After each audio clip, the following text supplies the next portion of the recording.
Quick introduction about me. Yeah. Who am I? My name is Sanskar. In the mornings, I work as a software engineer at Bloomberg, and during the nights, I maintain a free and open source software called Robyn. Now, speaking of Robyn, what is Robyn? Simply put, Robyn is a fast async Python web framework with a Rust runtime.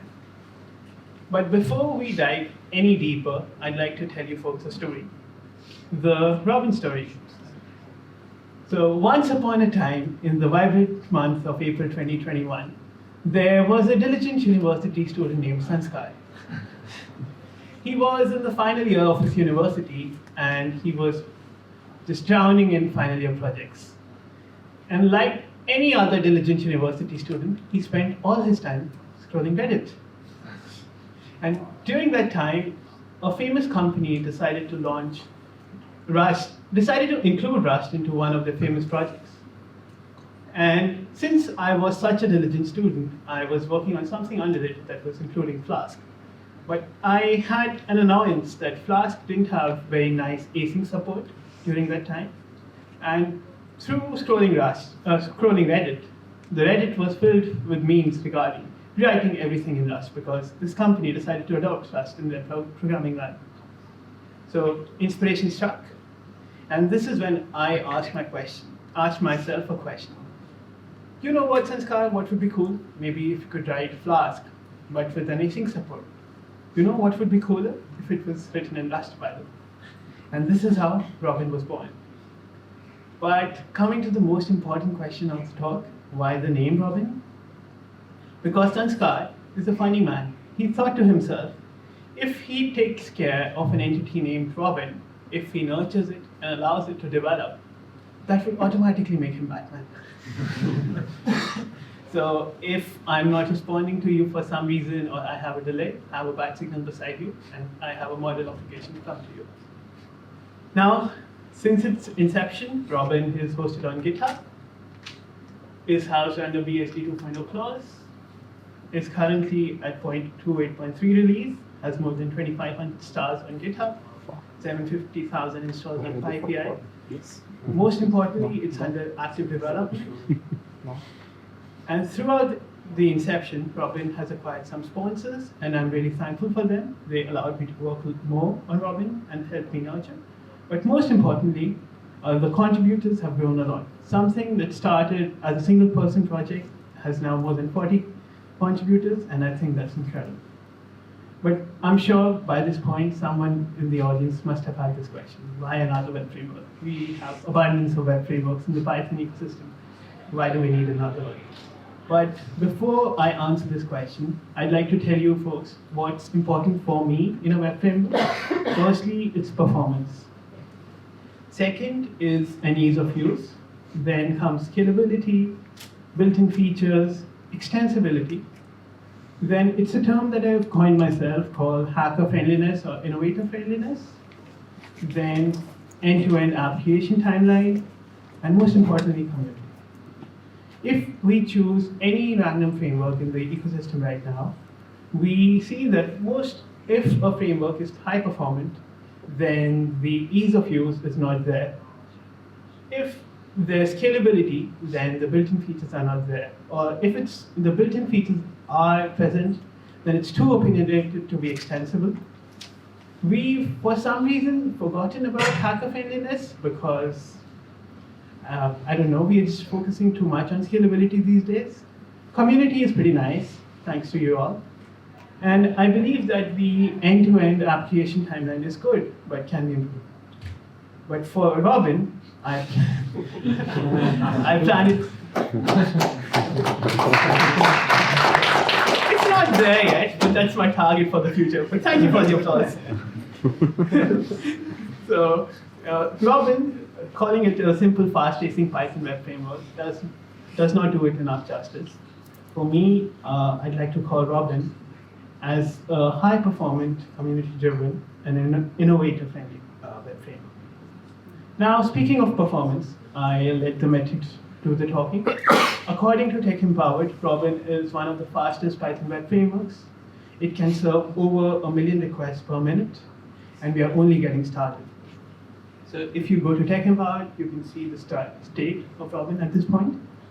Now let us understand the architecture and have a look at it to understand why it's so much faster than all its competitors, what's happening under the hood. For one, we have a Rust core. This is majority of what makes Robyn way faster than all its competitors. The core is backed by Tokyo, and this allows us to use real Unix threads and not be blocked by the global interpreter lock. Then we have a worker event cycle that does basically all the dirty work for us.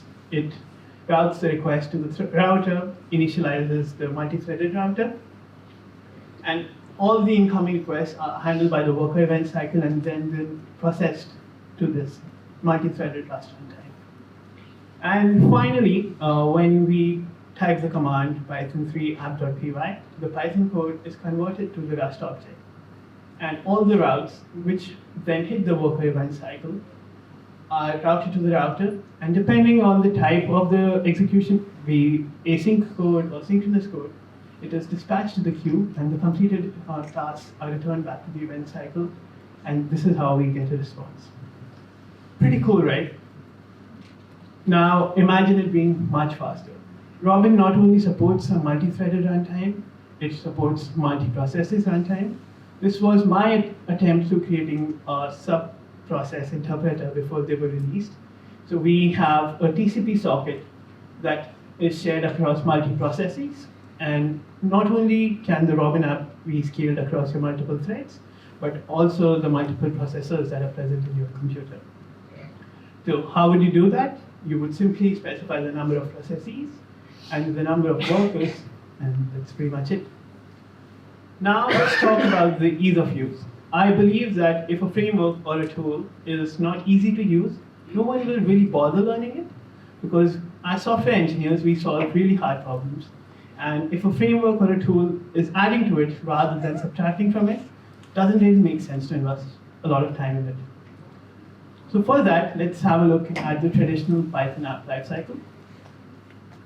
For one, we have a reverse proxy, something like Nginx caddy in the front. Then we have a web server, something like an ASGI or WSGI. And then we have web frameworks like Flask, Django, and so on. Let us have a look at the web framework side of things. A quick question to the audience. How many of us know how to write a Flask app? Ooh, that's pretty nice, like 80% of the group. And it is precisely for that reason Robyn follows a similar API. I loved writing Flask, and I knew a lot of people did as well. So Robyn similarly is derived from a similar API. I have made a few changes that I believe would make it better to have a better developer experience, but for you, if someone really knows how to model a Flask application, transitioning to Robyn wouldn't be that much of an issue. So structuring a Robyn app after the Flask API was a no-brainer. But let's talk about something that arose a lot of hot takes. That wasn't a no-brainer. Let's talk about the web server side of things. So traditionally, you would have something like an ASGI or an SGI. The code you see on the screen is for a web server gateway interface.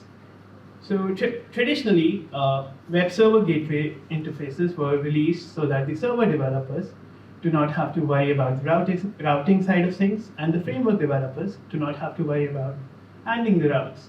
So the WSGI allowed the developers to consume from certain routes, and the framework developers could just expose the certain functions that the SGI could connect to. So SGIs are pretty nice, but Robyn doesn't support or doesn't need an SGI. So every time I tell this to someone, the usual response is, what about Web 333? Or what about ASGI? But my response is, if you read the PEP carefully, you'd realize that it was made for the collaborations between the web developers or the framework developers and the server developers easier. However, we are handling it for you, so you do not need an external server. So Robyn comes in with a coupled server. You do not need an ASGI or you do not need a WSGI. You simply type the command python3 app.py, and hook it up with a reverse proxy that is used in your organization, or whichever one you prefer, and you can serve a Robyn app. Now let's talk about scalability. I like to split the scalability into two parts. One is how much speed or the throughput the framework can handle when your application grows. The second part is how would you organize the source code of your application. First, let's talk about performance at scale. We've already seen that Robyn scales not only across multiple threads, but also multiple cores of your PC, and it's one of the fastest Python web frameworks at this point. Now let's talk about the organization at scale. And in Robyn, there's a unique feature that I have introduced. It's functional views. So if you have a look at the syntax, traditionally people have class views, but I am a big fan of storing everything as closures. So I created this way where you can define your HTTP methods inside your closure. And not only does Robyn has functional views as well as the class views. And additionally, we came to realize that Robyn views isn't like, as the application scales, views does not allow you to organize your code in a better way. So we introduced routers. So if you want to structure your applications in different files, you can use routers. So it's similar to like a fast API application or a Flask application, but you can have different routers based on different responsibilities at different places. Now, scalability is nice. I also like to believe that a web framework should have good built-in features, because all of these frameworks, built-in features, first, serve as a good foundation for a framework. And second, I believe that if a framework doesn't come in with good built-in features, I'd end up implementing all of it myself. Then what's the point of using another framework? So Robyn obviously supports synchronous requests, asynchronous requests, simple directory serving, static file serving, path parameters or URL routing, middlewares, so per route middlewares, and we also have global middlewares which are not documented because the PR will be merged tomorrow, and application events. So if you want to do something when your application starts, or if you want to do something when your application ends, you can specify these application events. Now comes the important part, and the point that's very close to my heart, comes extensibility. I have been a person who has spent weeks configuring his i3 files to make his Linux distro look the way it does. And extensibility for me means that opinions should be there, but the ability for the developer should be also there. So Robyn has a concept called extensions. So we support extensions, like for example, we have templates by default. So we know that everyone likes to render HTML at some point in their application. We support Ginger templates by default, but if you do not like the default template, we also provide you an interface. So you can just override it with your templating engine of choice and just update it depending on whichever one you want to use. Now we also support GraphQL. So for example, you decided that you would want to have an internal GraphQL API for your application, but you still want a REST application for the external facing parties. You can use GraphQL support that Robyn houses by default. This is included, we use Strawberry for GraphQL support. You can declare GraphQL types here, and then just basically include them in your code base. Now comes hacker friendliness. I am a very strong proponent of making web frameworks very hacker friendly. It's a term that I coined myself. It has been there, but I don't think it's officially documented. I believe in the ecosystem today, we focus a lot on scalability, type safety, but we have forgotten that all the big web applications that we talk about these days were made when a developer caffeinated themselves, pulled in an all-nighter or something like that, pulled in a weekend. And I believe that most frameworks, even though may be maintainable now, but do not support this low barrier of entry which was initially promised, or which is important for someone to quickly create an application. And for that reason, Robyn has this feature called const requests. So const requests, many people like to call it internal caching, but you see there's no TTL, so I like to call it const requests. What const requests are is when I was explaining this architecture, I came to this realization that when the Python code is converted to Rust objects, this part is very global interpreter log dependent. I asked myself, would it be faster if we only computed this once on the first request and eliminated the GIL from the process entirely, at least for some part of it? So what it does is basically stores the response when it's populating a router, and then when you get a request, the global interpreter log doesn't need to be acquired or released. That increases the speed for certain things way faster. So you would use this when you want to serve, let's say, a JSON payload, you want to serve an image, or you want to serve any simple string. So you could make it const by default, and you do not need to depend on any external service like Redis or any other memorization service. And now WebSockets. I like to use WebSockets instead of message buses when I'm prototyping. So Robyn supports WebSockets internally. So that's my way of properly prototyping things and then scaling it further, because WebSockets scale very well in Robyn. And finally, not needing to choose a server. One reason why I didn't like choosing a server, because the paradox of choice it introduced. There was Gunicon, there was Ubicon, there was Starlet, and so on. So I didn't want to spend a lot of time. I wanted it to be deployable with a single click, a single command. That is the reason why Robyn, we can deploy with a single command by specifying the workers and the processes and getting the same benefits. Now, let's talk about end-to-end application timeline. This is basically the time required for you to start an application from scratch and get it up and running. So how you do it in Robyn is you just do a pip install or a conda install. Then we have something called Robyn CLI. This is basically a create React app version of Robyn, where we'll ask you if you require Docker, we'll ask you if you require Nginx. You just need to specify the create flag, and it will scaffold a Robyn app for you.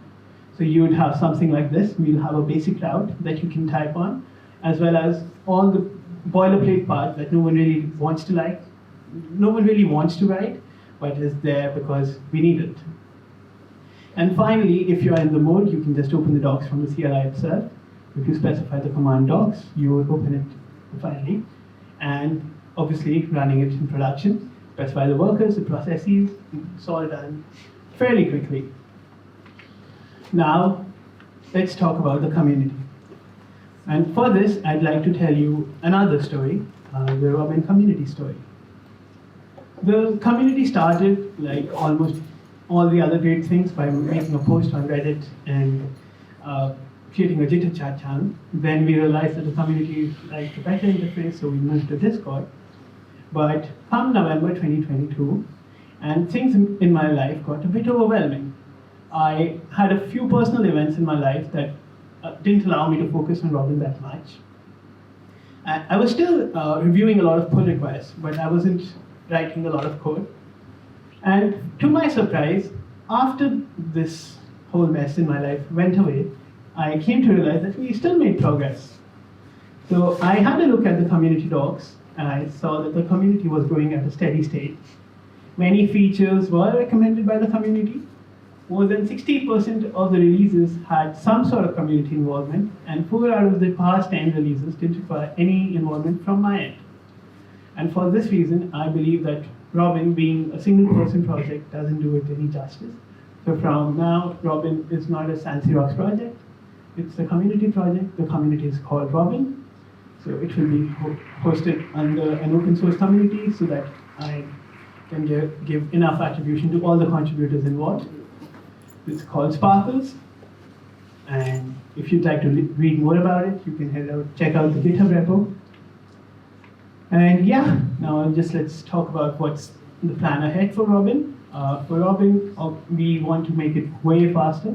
It's fast, but we want to make it faster. Open API docs generation, runtime data validation, something like Trident or different libraries. Implement auto-const request. It's a feature that I'm toying around with to automatically implement this constant request optimization so that the developers don't need to worry about that. add some sort of ORM support, maybe like Prisma, add authentication and authorization defaults, or the extensions that we talked about, improve WebSockets, transition the repo over to the Sparkle's authorization, improve the documentation, because I believe that the framework is only as good as the documentation that's present around it.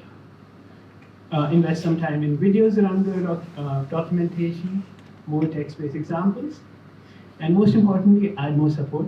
So it's the year of 2023. I'm planning to add some sort of GPT-based support over the documentation, so the developers can focus on solving the issues and implementing features and spend some less time over customer support. But still, we are serving humans, so we don't plan to replace it entirely by GPT, and human-based documentation support will always be there. So join our community. We are looking for reviewers, contributors, and sponsors, or just anyone interested. This is the Discord link. We have monthly community calls if you're interested. We'll have one next month. Here are some of the important links. And yeah, start Robyn on GitHub, and you can ask me any questions that you may have. Thank you so much.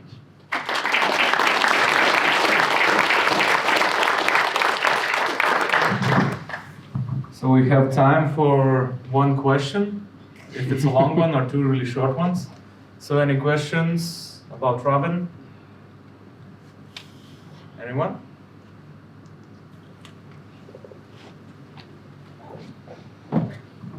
Hi, thank you for the presentation. Just a question, how hard it would be right now to migrate, for example, from Fast API with Unicorn to Robyn?